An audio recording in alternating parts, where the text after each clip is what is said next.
Hey everyone, Dustin here, and today we're going to be going over the X570 Aorus Master motherboard. I'd like to give a shout out to Jason Proctor for getting this shipped over to me after getting done with his review. He kicked it over to me as he knows I am a Ryzen fanboy, if you want to call me that, and so he kind of wanted to get my take on it, so thank you Jason for sending this over to me.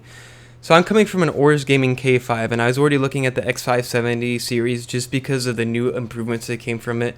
What they were pushing out onto it. So one of the first things that kind of sticks out and that they like to push out is a direct 14 phases digital VR solution. So I'm not so much into this understanding, I guess you would say, but Gigabyte Matt can explain it better to me.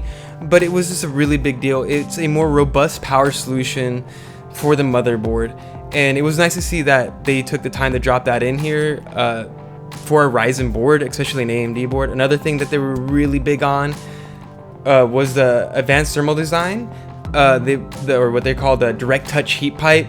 This was a really big sticking point to them from community feedback. When I talked to Brian and the rest of the crew at PAX East, this was something that they kind of already got a heads up about from the engineering department, and they were really excited to see what would come from this. So this is a really big thing for the board. Another thing that I really like about this board is the back of it. They have what they call their armor on the back of it, so this guy has like no flex. So when you push in your RAM, you don't see that board flex, and you're not worried that you might snap your board in half. And so it feels really nice, and it gives it this weight where it feels like of quality, and you're just like, man, this was well made. Another thing that's cool about it is the integrated IO shield, so no more pulling out your hair when putting in your board and forgetting your IO shield, because we've all done it.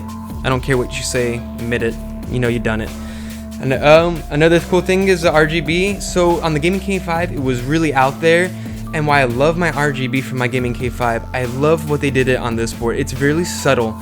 It makes the board look clean. So this board is just really nice, just in the overall design. Another big thing about this board as well was the PCI 4.0, which I really want to get into. I haven't taken advantage of it yet, but I will be in the future.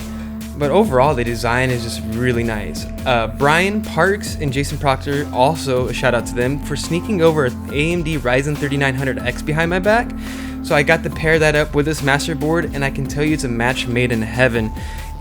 Buttery smooth on everything that I throw at it. It's just really nice. So shout out to them. Thank you guys very much, and thank you Aorus for taking the time to put the attention to detail into this board and putting us up there. These Ryzen, us boys, up in the Intel offering, it no longer feel like the redheaded stepchild. So thank you guys for just taking that time and attention to detail. Anyhow, guys, thank you for watching, and I hope you enjoyed.